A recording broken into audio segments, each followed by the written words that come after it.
You ever feel like you're tied to something? Something you thought you were in control of? Well, today we're going to dive into a simple story with a really profound twist. It's called The Parable of the Cow and the Rope. So, right off the bat, this story asks a really interesting question, one that kind of messes with our assumptions.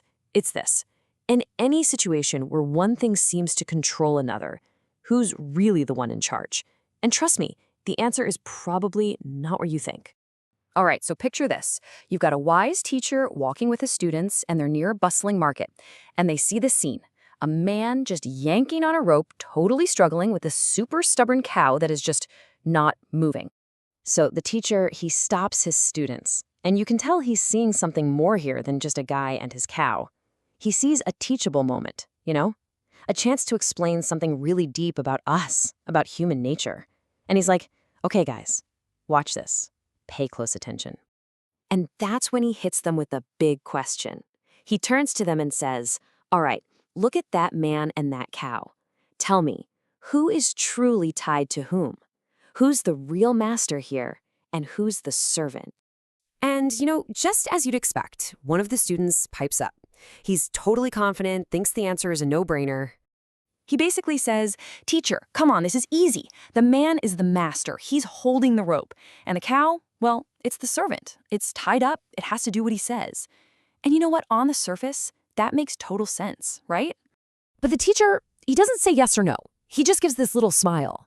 The kind of smile that says, the real lesson is just getting started. And the obvious answer, yeah, that's not it. And then, without saying a single word, the teacher just walks right up to them. He pulls out a pair of scissors and snip, he cuts the rope. And just like that, in a split second, the whole situation is turned completely upside down. So what happens? The cow, now that it's free, it doesn't even hesitate. It just takes off running. It couldn't care less about the man. But the man, oh, he totally freaks out. He starts running after the cow, just desperate to get it back. And right there, that's the big reveal. The teacher looks at his students and asks, so, who's following who now? The cow is gone. It's free. But the man? He's now a servant to his own attachment, to his need to have that cow. It turns out he was the one who was truly tied up the whole time. So here's the core idea, the big takeaway. That rope, it wasn't just a rope. It wasn't really about the man controlling the cow. It was a symbol of the man's attachment, and that attachment was actually controlling him. And this is where the story stops being about a cow and starts being about, well, us. It's like a mirror, right? It's forcing us to ask ourselves, okay, what are the stubborn cows that I'm holding onto in my life? Let's give them a name: mental cows. Think about it. These are all those negative thoughts, feelings, and beliefs that we cling to. We think we're the ones in charge of them, but if we're being honest, they're the ones dragging us all over the place. And what do these look like? Well, it could be anything, really. Maybe it's fear or anger, that little seed of jealousy that pops up, or pride.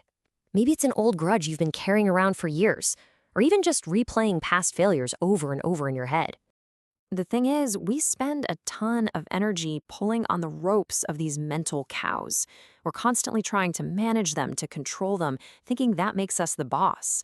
But really, just like the man in the story, we're the ones being controlled by our own need to just hold on. But here's the good news, and it's really the most important part of this whole parable. True freedom, it's not something that just magically happens. It's a choice. It's a choice you get to make. And the process is, well, it's pretty simple. Not always easy, but simple. Step 1, you have to identify the rope. You have to get real with yourself about what attachment is holding you back. And step 2, you got to make the conscious choice to just let it go, to cut the rope. And this is the really cool part. The second you stop caring, the second you stop feeding that negative thought with your energy and attention, it loses all its power. It just runs away, just like the cow did.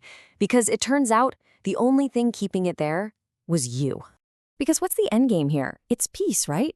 When we let go of all this stuff that causes so much stress, we can actually find some calm. And honestly, a calm mind, that's probably the happiest place in the entire universe. So, I want to leave you with this one question to chew on. When you look at your own life, at the ropes you're holding on to, what's the one rope you're going to cut today?